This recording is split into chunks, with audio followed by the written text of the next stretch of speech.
Mayor Rob Ford on radio show. Accusations about tape outright lie.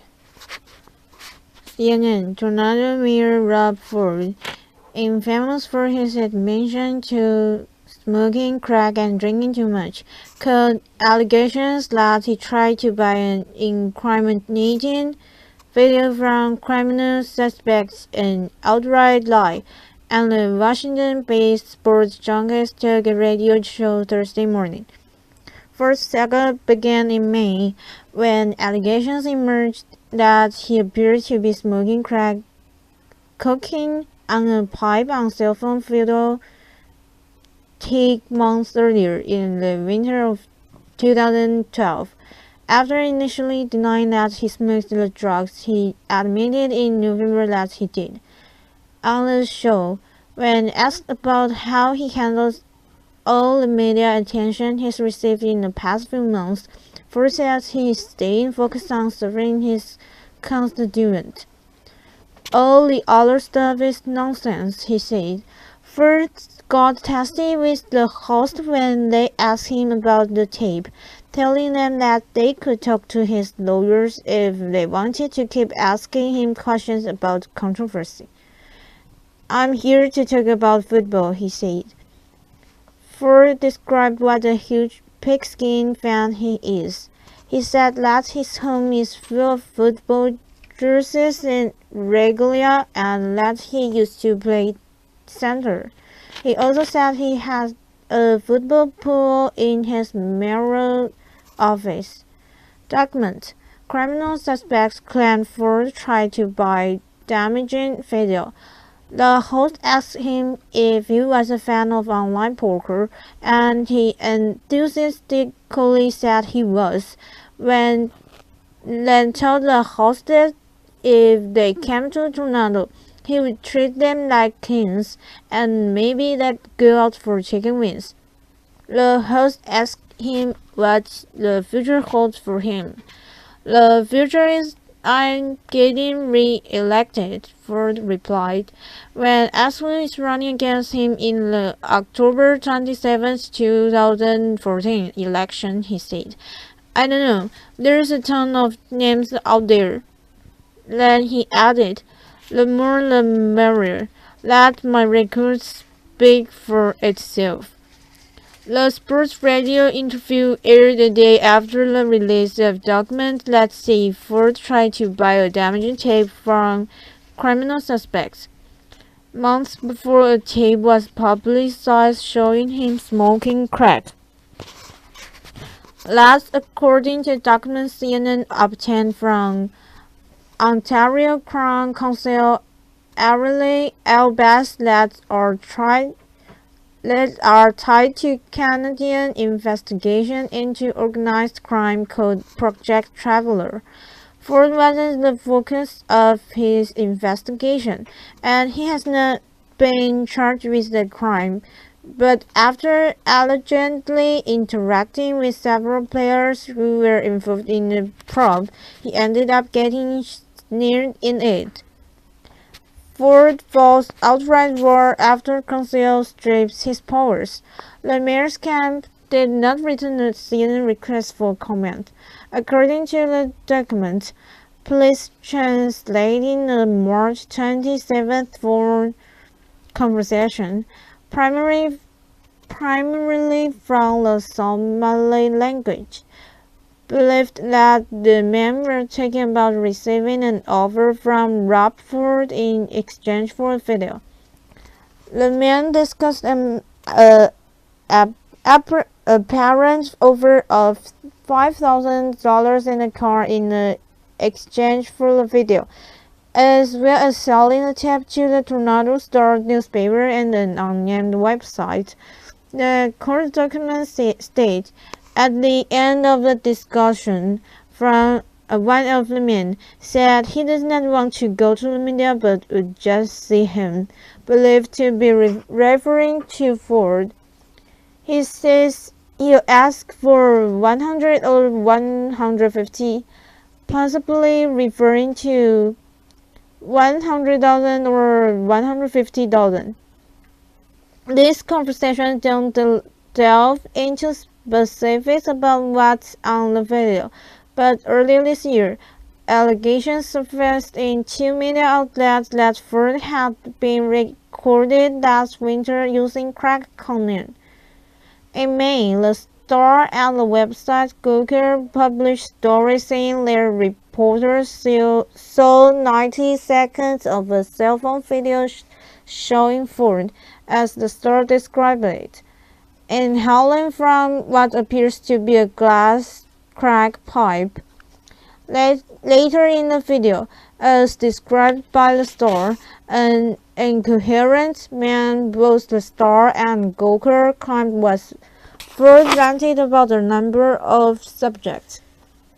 After that report came out, Ford said he had no reason to resign.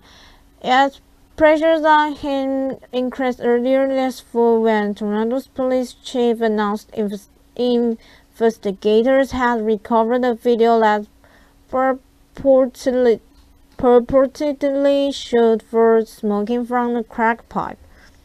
The next week, on November 5th, Ford admitted that he smoked crack cocaine, probably in one of my drunken stoppers. Probably approximately about a year ago, he denied being an addict. Even after this admission, Ford refused to resign.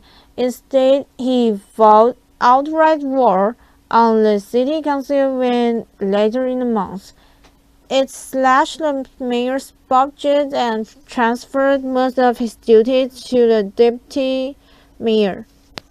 If you think American-style politics is nasty, you guys have just attacked Kuwait, Ford said then to groans and laughter in the city council chambers. The mayor's voice is less apparent in the document released this Wednesday, although he is not necessarily insignificant. Authorities say that phone intercepts from early on April 20th, for instance, indicate one woman telling a man that Rob Ford is at the residence. 2 minutes later, at 12:54 a.m., another man allegedly was the first to go to Prince's house to deliver drugs to Rob Ford, the court documents say.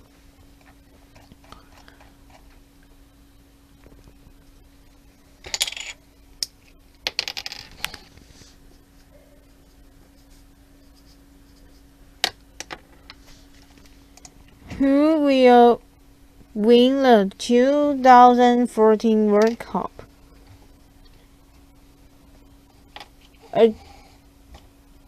Argentina will leave the World Cup on July 13, 2014, and the country's third triumph in football's biggest tournament will be the sweetest of them all because it will come in the backyard of South American rivals and host Brazil. Predicting the winner of a major sporting contest is a precarious business for a journalist at the best of times. We're trying to report the facts, not interpret tea leaves or stare into a crystal ball. The guessing game for a World Cup, even an educated one, is even harder when it's done before the teams are drawn into groups, but that's the task I've been given. Better than to face it that if in fear of it, I've pinned my colors to Argentina's mast because they have the will, the skill and the local knowledge to beat their rivals. Alejandro Sabella's side were top scorers in South American qualifying by a distance, and only Colombia conceded fewer goals. Right. Pelé promised fantastic World Cup in Brazil. Any statistician will tell you that one of the main reasons the best team doesn't always win in football is because the sport is a relatively low-scoring one compared to say basketball or rugby. Argentina can swing the odds in their favor thanks to impressive attacking firepower. Lionel Messi, Sergio Aguero, Gonzalo Higuain, and Angel Di Maria are just some of the stars who can win a game on their own. Now, I'll admit that we can score more goals than you. A project is doomed to failure in a season-long league campaign. But it is far better suited to a knockout tournament with a short group phase. Ultimately, Argentina's chances could hinge on four-time World Player of the Year Messi, criticized in the past for failing to reproduce his club run at international level. He's finally delivering his best for Argentina in the same way he did for Barcelona, and scored 10 goals in 14 games during the qualifying competition for Brazil 2014. As a right, the diminutive genius is injured and not for the first time this season. However, I feel that in first instance as an advantage, possibly ensuring he will arrive at the World Cup finals more refreshed than he otherwise might have been. His physical friendly may stop Barca coach Gerardo Martino from overplaying his key forward at the Spanish club Chase Travis. The case for Argentina isn't waterlight, but the other reason I'm backing them is because of the even strong doubt hanging over the other contenders. Read the 2014 World Cup draw explained. Spain's squad remains astonishingly talented, but I feel the reigning world and double European champions will finally be undone by their lack of goals. In 2010, they lifted the title after 4 consecutive 1-0 wins in the knockout round. La Raja looked on in spring at Euro 2012 until their demolition of Italy in the final. And during World Cup qualifying, they managed just 14 goals in 8 games, only the 25th best scoring performance in the UEFA zone. Germany, by contrast, were top scorers in the European section with 36 goals. They have a most-worthy mix of young talents and experienced campaigners. However, 16 other countries had better defensive records, and the Mannschaft matches against Sweden shows a worrying friendly at the back. Italy, world champions in 2006, can never be discounted, but the lack of a genuine star player. Andrea Pirlo will be past in 35th birthday, and questions remain about Mario Balotelli's temperament could count against the losing Euro 2012 finalist. And what about the host nation? Brazil has a huge opportunity to remind the world why we fell in love with its brand of football, but the country's passions of the game could count against the team. When Brazil last hosted the tournament over 60 years ago, they were beaten to the title by Uruguay. The scrutiny will be 100 times stronger this time. Neymar is their key man, but his move to Barcelona is yet to be deemed a resounding success.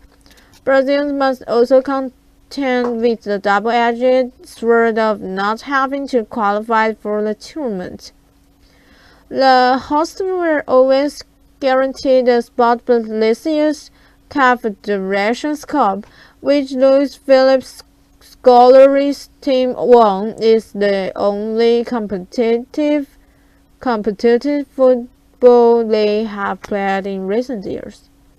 When discussing contenders who could upset by my pick, Argentina, you notice I've gone for former champions after 19 World Cups.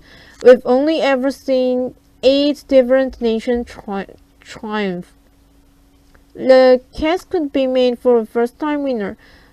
Belgium and the Netherlands have talented squad, while the type of African nations, Cameroon, Nigeria, Ivory Coast, and Ghana, all have the potential to reach the latter stages.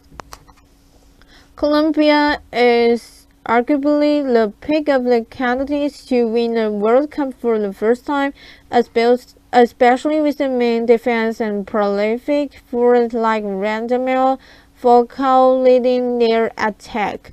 However, in my opinion, no country has a more compelling cast than Argentina. The 1978 and 1986 champions are poised to earn the weight of more than a quarter of a century to live football's biggest prize.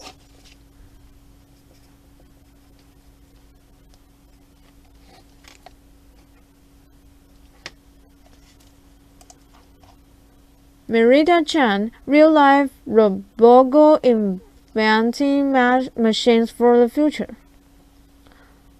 Leading women connect you to extraordinary women of our time, remarkable professionals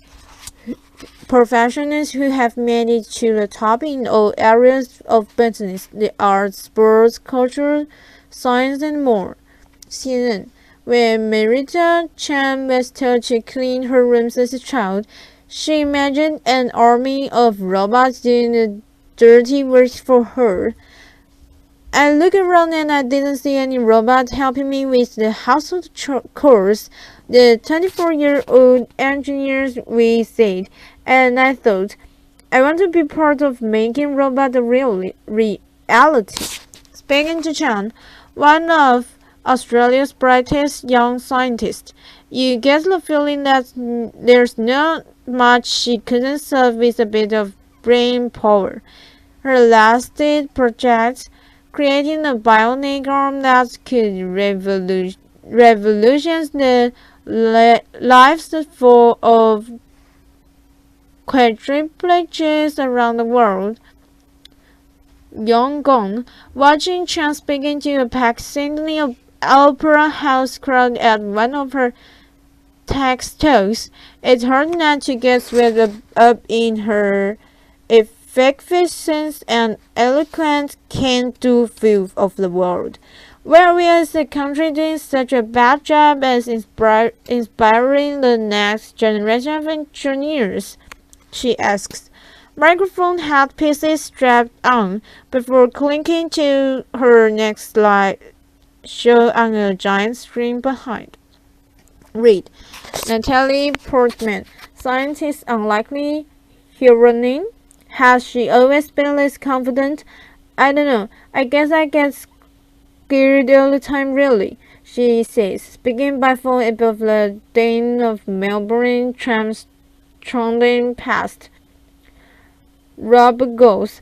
In 2012, Chan was named Young Australian of the Year, a hugely prestigious award that saw her join ranks of other remarkable youngsters. Jessica Watson, the youngest person to single-handedly sail around the world, and swimmer Lance Stroll, the country's most successful Olympian. Chan quickly learned to become comfortable on stage. In the following year, giving 150 lectures on her work that combined science and rather unusually feminism. While an engineering student at Melbourne University, one of just 5 women in a class of over 15 men, Jan founded Robogos, a group of students encouraging girls to get involved in science and technology. Just 11% of engineers in Australia are women. It's a similar story in the US, 14%, and Britain, 9%, and Chan felt compelled to show a new generation of girls that science could be fulfilling and even, wait for it, cool. There's this perception that engineering is for men, and girls don't do that, she said. When I go to expos for Robogos, I get young girls come up to me and say, "Oh, my brother might be interested in this," but I'm like, "No, this is something you can do. It's really fun." They don't even realize it's a possibility before you tell them that it is. Within 4 years, the organization had expanded to Britain, the US, and Japan, teaching over 8,000 girls robotics through school workshops, career talks, and community events. Read Space Archaeologists Uncovering Ancient Civilizations.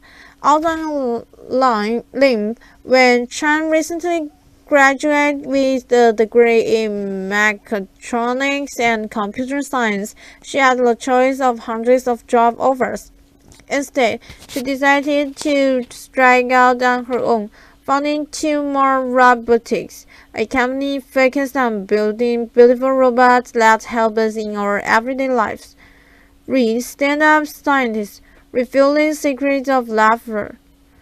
The team is now working on a bionic arm called Java, which would help quadriplegics mounted on a wheelchair. The high-tech limb would be voice operated and able to remember and repeat common tasks.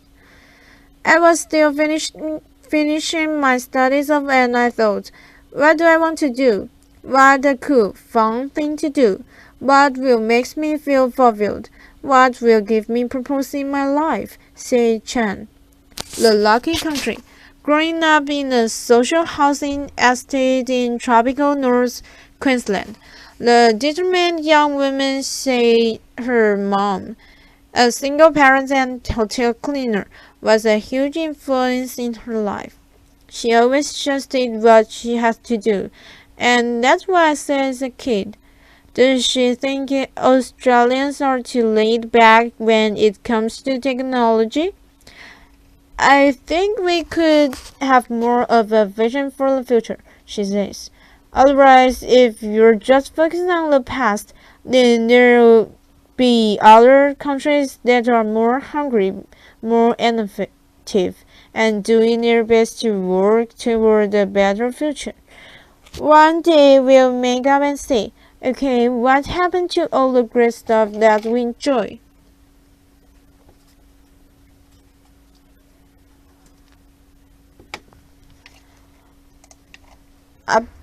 Why race car drivers crave speed? Editor's note.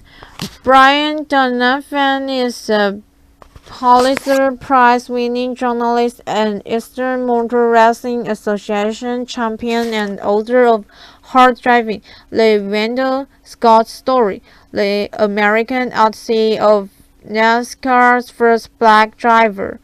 CNN. I'll never forget that day. Back in the 1970s, when I first experienced the intense and probably addictive state of mind that would become a powerful force in my life. No, I'm not talking about some drug. I'm remembering that the first day I drove a racing car and the new level of consciousness I experienced as I sped down the curvy hill and the old Bridgehampton Race circuit on Long Island. It came after a long straightaway, the car already at full speed as I began accelerating down the slope To be competitive, I had to keep my right foot hard on the accelerator and banish all thoughts from my mind, except how I was going to steer the car through the deceptively tricky right turn at the bottom without skidding off the road and crashing. The high state of concentration and excitement was exhilarating, and for the next 24 years I was hooked on my hobby as an amateur car racer. I drove Formula V's, which are single-seat, open cockpit, open-wheel cars with a Volkswagen engine in the rear and a top speed of about 120, and a bit more when you were charging down a hill in the mental state as competitor of often described as the racing high. My competitors and I, of course, were fortunate to be having less experience on race tracks and not on the unpredictable public roads. We never know the final thoughts and feeling of actor Paul Walker and his friend, businessman Rogers, as they sped to the full of their lives on California highway. Both of them, like me, drove race cars as a hobby. But their deaths may provide yet another example of the power that speed can exert over the minds and feelings of even highly intelligent people. Possibly there's also a lesson for parents, a topic we'll get back to in a few paragraphs. Opinion: why Porsche is not a car to mess with. I learned more about the so-called racing high while I was doing the reporting for the book Hot Driving, a biography of NASCAR's first black driver, Wendell Scott, who broke the color barrier in Southern Star Car Racing in 1952. Scott and some of his fellow drivers spoke to me then about the depth and nature of their passion for speed. Let me share a little of what I wrote about this. Scott's obsessive desire to race, like that of many drivers, comes from deeper impulse than just financial gain. By his own account, a central reason for the passion that he brought to the sport was that the experience of driving races was something he both loved and craved. Motor racing can put a driver into a mental zone where adrenaline combined with deep concentration brings about a profound altered state. During a race, the mental background noise of ordinary life, the static that chatters along the everyday consciousness, is muted, and the rest fuses with the art and the craft of driving, absorbed completely in the slow motion passage of the seconds. Racing can overstate of the intense state experienced by meditators and mystics. The experience, some drivers say, can be highly addictive. Scott himself put it this way: racing cars get to be about like being a drug addict or an alcoholic. The more you do it, the more you like to do it. Former NASCAR driver Larry Frank, a friend of Scott, described his own feeling about racing as like an addiction. There was many years that you just didn't know anything existed outside this little racing circle. After the race, win or lose, if you just run hard, you got out of your frustration, and you just felt clean and good. As for myself, I lost the desire to drive recklessly on the public road after I discovered that the much more intense mental pleasure that racing can bring, and with much less risk. I got my racing high while wearing a safety harness, fire-resistant suit and helmet. The car had a crash protection cage and fire extinguishing system. Near receptive workers at every turn, and nobody on the tracks was drunk of taxi. The possible lesson for parents, though it sounds counterintuitive, might be this. If you youngst in showing a yen of speed, consider taking her or him to the local go-kart track for some professional instruction. Maybe your child will realize that the racetrack is a much safer place than the public roads to enjoy the profound pleasure of speed.